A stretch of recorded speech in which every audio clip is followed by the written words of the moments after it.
Great. Welcome everyone. My name is Laura Craig and I'm the Partnership Consultant at 12 Buckets. Just a few quick housekeeping notes before we start. There are bathrooms just located to the left here. So if you walk through and keep going through to the left, you'll find the doors just there.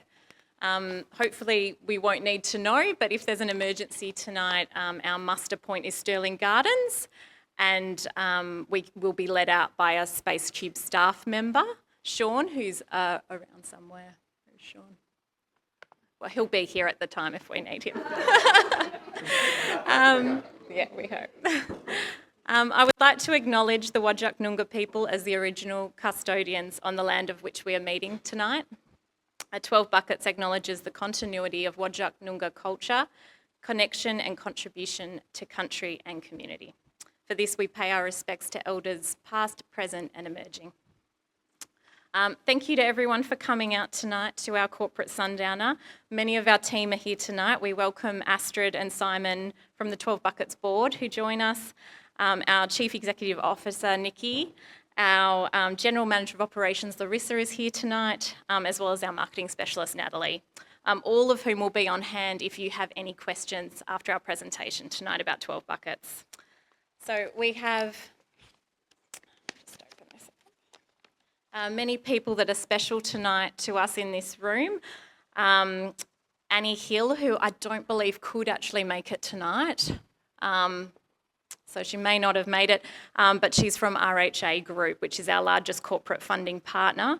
We also have Frank Cerrone, who served as chair for 12 Buckets for 8 years, attending tonight. We thank him for all of his support. We also welcome our keynote speaker, Travis Fitch, 12 Buckets founder. Thanks so much. So the children are the driving force behind everything we do at 12 Buckets. Many of the children in our programs are experiencing hardships that are uncommon among their peers. This can include adverse childhood experiences or trauma, and it places them at risk of disengaging from their education, and then that potentially leads to poorer outcomes for them later in life. At 12 Buckets, we support the social and emotional wellbeing of the children through our mentoring and peer support programs. Our programs are all underpinned by the Circle of Courage. The Circle of Courage is a model of positive youth development based on the principles that there are universal needs that youth and children require to be emotionally healthy. The universal needs include a sense of belonging in their community, which are usually forged by really powerful social bonds. It also includes mastery, independence, and a sense of generosity. A new report by the Australian Institute of Family Studies released this month has found that children who demonstrate pro-social behaviours, such as being able to demonstrate kindness, were 11% less likely to experience ill mental health later in their life. At 12 Buckets, children are either matched with a volunteer mentor or they participate in a peer support session for 1 hour a week. They develop in their universal need areas that I just described, and we try and instill in them a greater sense of confidence and resilience that they can then transfer back to the classroom. At the current time, we have been partnered with 6 schools on the north of the river in Balga, Murrabooka areas, and we've been operating for 12 years.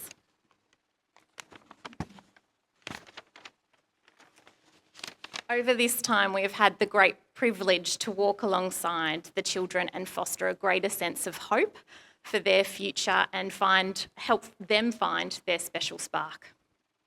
We have asked Travis Fitch here today, who is the founder and prior CEO of 12 Buckets, to talk to us on the historical context of 12 Buckets, the power of language and the importance of a community-based approach.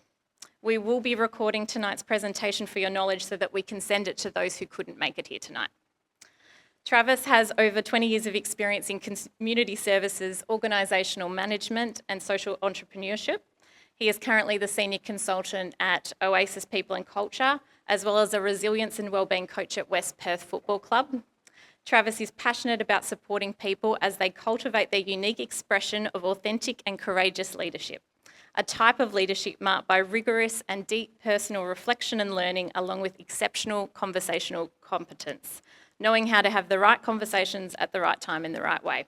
Please welcome Travis. Thank you, Laura, and thank you to the 12 Buckets crew and also to Perth Networking Club for the invitation opportunity to share a little bit of my story and some of the 12 Buckets story as well. I've been given 10 minutes, so if I get to 20, let me know. And I've got notes, which is really important for me to stay on track, because even as you were talking, I was going, oh, maybe I should add this. I could probably say this. So I'll try and stick to the script as best as I can. But I'm so grateful that you are here tonight.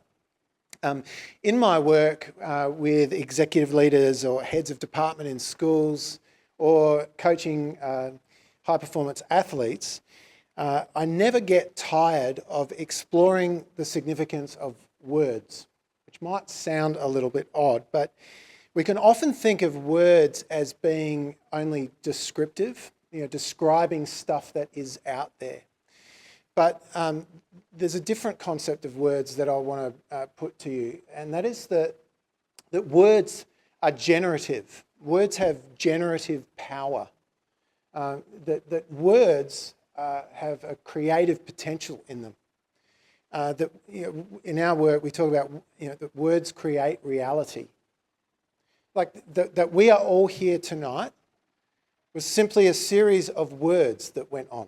A silent conversation that you committed to being here, and then another inner conversation about how you're going to get here and what time. Maybe a conversation internally or externally, maybe with a partner about what to wear, what not to wear, as often is the case for me. And so a series of conversations, but even before that conversation, there was more words, and it was the words that shaped up the invitation. LinkedIn post, email, phone call, however you got it. But even before that, there was more words that formed the conversations between 12 Buckets and Perth Networking Club about what needed to take place in order for this to happen. And then even before that, someone had an internal conversation that tonight would be a good idea and that it could happen. And then they made that internal conversation of words public. And here we are. Some of us who have never met before, now building connections that were never there before. Words, for me, words create reality. The 12 Buckets story might look glossy and sound extraordinary, and there is something extraordinary about it, but it began with ordinary words. It was a conversation in my head that then, with my wife and another friend, Alison, was sitting on our tiled floor at home, talking, drinking cheap wine, and probably out of a cardboard box at that point. And, we're talking about the local community. We're talking about some of the observations that we were making. We talked about the people that had got us to where we are currently at, and the recognition that how relationally wealthy we were. And the importance of that. And then that conversation, just words, that conversation became a conversation about what it might look like to offer that kind of relationship into the spaces in which we were living in Balga, Westminster area.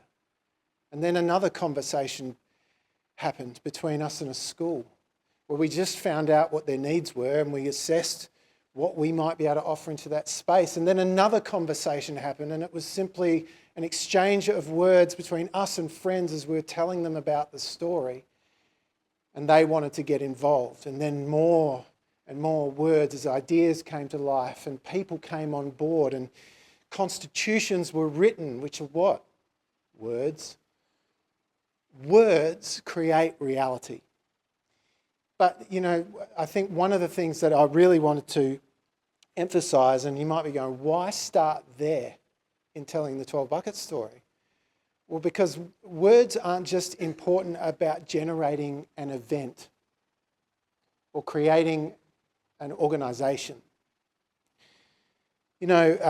Words have the power to change the trajectory of a life. Early on in our stories, in our formative years, as our beliefs as our values, as our sense of worth in the world takes shape, or as our understanding of the world and our place in it starts to be written into the fabric of our being, at an early age, in many ways, the pen for that story is not in the hands of the child. Like, part of our formation as children, including the values and beliefs we hold, including the perspectives and opinions we have about things, and even including ourselves, involves voices of influence and events of significance.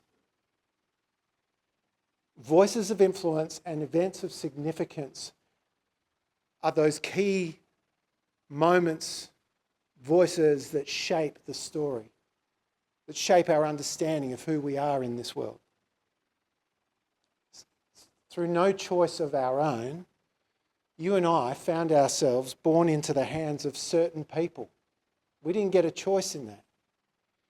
And we were placed in the midst of particular circumstances that perhaps composed in us, maybe it was a story of hope and love and opportunity, and that's the story that got written. Or maybe it was our experience pulled together and a cobbled together narrative of resentment or self-limiting beliefs or anxiety. For instance, there's events and there's circumstances outside of my control as a kid that saw me experience what I held to be immense loss at a family level, at a financial level, at a relational level. There was just this period of carnage. And then put in there a side dish of what I would describe as betrayal in a significant relationship. And it started to shape up a narrative in me that was harmful for me and became harmful for years for those on the receiving end of me. But then thank God for some kind people who walked alongside me and who spoke into my core what I consider words of life. Thank God for those kind people who patiently helped me to start to identify my areas of strength, who supported me to slowly reshape the language in my story in ways that would become life-preserving and life-giving. See, if you're thinking about mentoring at the moment, for instance, like if you're here and you're thinking, oh, this mentoring thing could be down my alley. Maybe you think you don't have the skill, like a special skill, like cooking or coding or something, I don't know. You actually don't need that. You just need to be you, bringing particular words that help to reshape the narrative. Because the words you offer maybe help a student reframe some self-limiting beliefs so that they can make a declaration at some point, I can do this. Or maybe it's supporting them to reconstruct a revenge story of getting back at someone and helping them to reconstruct it as a forgiveness story.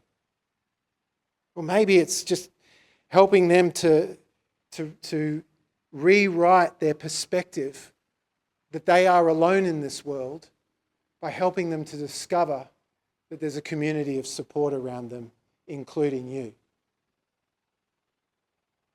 These are the words for me that create new realities.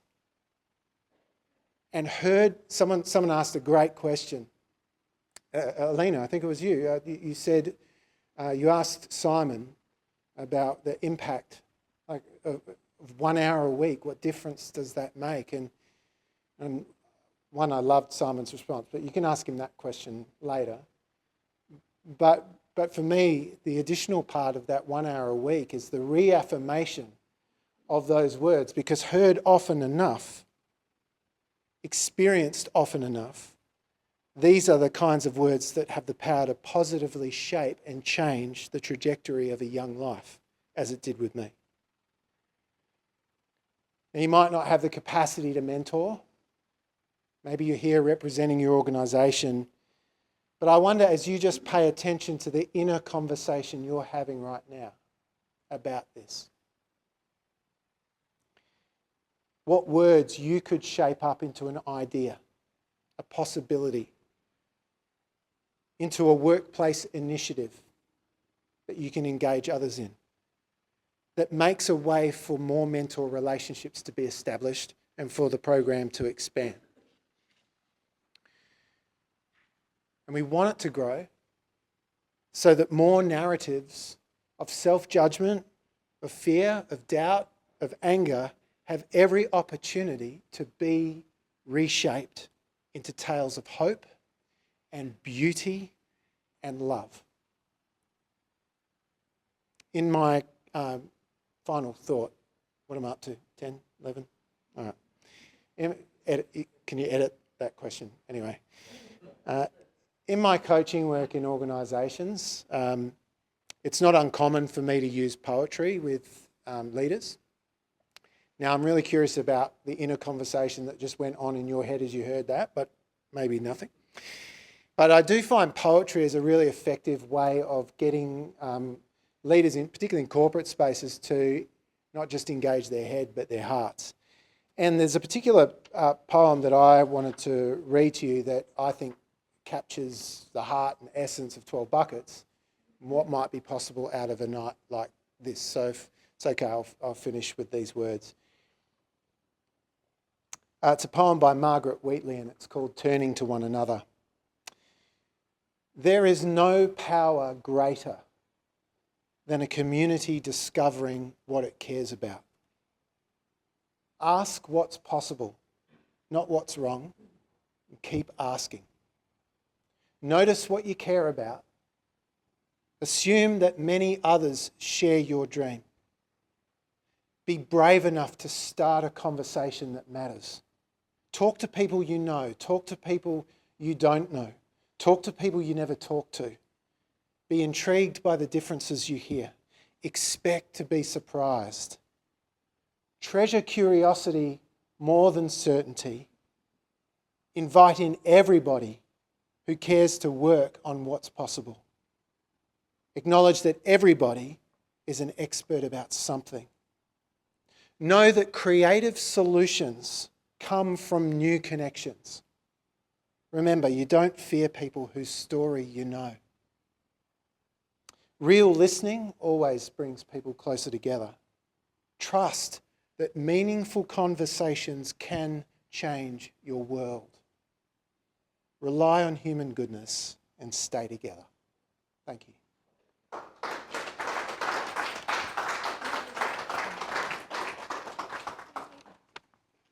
Thank you, Travis. So, as an adult, how would you feel if you came home and there was overcrowding in your house? You often had to sleep on the couch because of this. Food is sometimes scarce, so you feel hungry more often than not. You are tired, and as such, you have trouble keeping up at work. You don't have the ability to change your situation because it's out of your hands. And because of these things, you often have trouble connecting with others, and you don't feel like you belong. For many of our students in the 12 Buckets program, this is their reality currently. We're currently collecting data on how many of our students' families in our program are currently homeless, but we know at least 2 families are, and many more are at severe risk of homelessness or experiencing severe house insecurity currently. We all know, and research tells us, that education has the power to lift children out of disadvantage and people out of disadvantage. At 12 Buckets, we are determined to continue working with our community to create positive pathways for disadvantaged children to remain in their education. I currently mentor a child at the moment. Her name is Kylie. So when I first met Kylie, and I have changed her name for tonight. When I first met her last year, Kylie wasn't able to give me much eye contact. When I met her, she often had her head down to the ground, and she didn't speak about much of anything. She might speak a little bit about the craft or art that we were doing together, and that was about it. And it's been, for me, really amazing getting to walk alongside her and just watch the small changes that I feel like are big in her world happening. She looks up and smiles now when she sees me. She sometimes has a skip in her step when I pick her up from the classroom, which is very meaningful. And she talks a lot. She can talk right through a board game now and talk to me about her weekend, her friends. So just that simple ability to connect has been powerful for her, but I think it's been equally powerful for me and what I've gotten from it.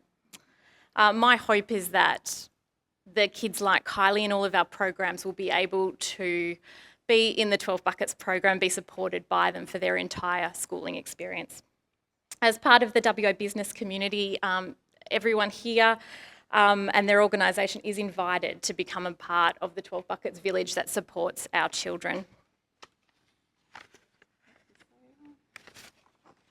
Great. We would love to organise a time with you individually to discuss the custom ways that your organisation can connect with us. There are many ways. You might want to become an official corporate partner and extend the programs to children needing more support.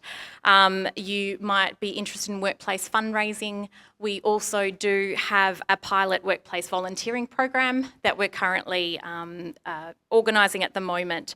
As a previous HR consultant, I've been really excited to work, to think about the ways businesses can connect with 12 Buckets. I worked for SMEs across WA, across different industries, and I think there really is a place for teams to get a lot out of their connection with us.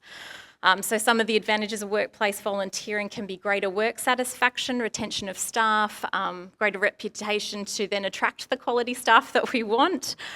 There are also a lot of links to improved emotional and physical health for workers, reduced stress levels, which is always really important, and a greater sense of purpose for when you do go to work. So lastly, 2023 has seen the greatest increase in demand for our services. So in comparison to any other year that we've been operating. So 12 Buckets previously has used our own funds to cover additional need. This year we are asking you for your support through a June appeal to help us meet the need that we're seeing in the community. At 12 Buckets, we never turn a child away. So we are committed to ensuring we provide whatever is required for the students to be able to experience a more level playing field. Our goal this year is to raise $25,000. So that is the equivalent of 20 students going through our program. There is also funding in there for essential items such as winter school clothes. So the kids do get quite cold, especially if they're in t-shirt shorts or don't have appropriate footwear. So we really want them to be able to have whatever they need to be able to engage in class. So please visit us at the front desk if you would like to make a donation tonight. And lastly, I want to thank Travis for coming and speaking to us today. Thank you so much for your words. I would also like to thank Perth Networking Club. Unfortunately, Justin couldn't be here tonight, but he has supported us a lot with tonight's event.